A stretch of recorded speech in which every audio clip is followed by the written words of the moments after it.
দিনাজপুরের জয়গঞ্জে এত সুন্দর একটি জমিদার বাড়ি আছে সেটার খবর অনেকেই জানেন না। সেখানে গেলে কি কি দেখতে পাবেন, কিভাবে যাবেন, কত সালে নির্মাণ করা হয়েছিল এবং সেই জমিদার বাড়িটি কে নির্মাণ করেছিল, এই নিয়ে থাকছে আজকের ভিডিও। সঙ্গেই থাকুন।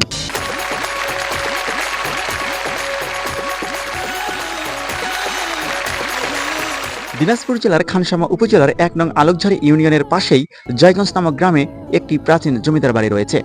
ভারতীয় উপমহাদেশে যখন জমিদারি প্রথা চালু হয়েছিল ঠিক তখনই এই জমিদার বাড়িটি নির্মাণ হয়েছিল, অর্থাৎ ঊনবিংশ শতাব্দীর শেষ দিকে এবং বিংশ শতাব্দীর শুরুর দিকে জমিদার জয়শঙ্কর বাবু এই জমিদার বাড়িটি প্রতিষ্ঠা করেছিলেন এবং জয়শঙ্কর বাবুর নাম অনুসারেই এই জায়গার নাম জয়গঞ্জ নামেই পরিচিতি লাভ করেছে।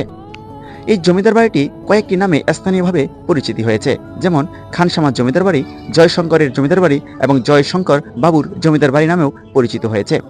১৯৪৭ সালে মোহাম্মদ আলী জিন্নার দ্বিজাতি তত্ত্বের ভিত্তিতে দেশভাগের পর জমিদারি প্রথা বিলুপ্ত হওয়ার পর শেষ জমিদার জয়শঙ্কর বাবু প্রায় ১০০ একর জমি ও এই প্রাসাদ রেখে ভারতের শিলিগুড়িতে চলে যান বলে জানা যায়।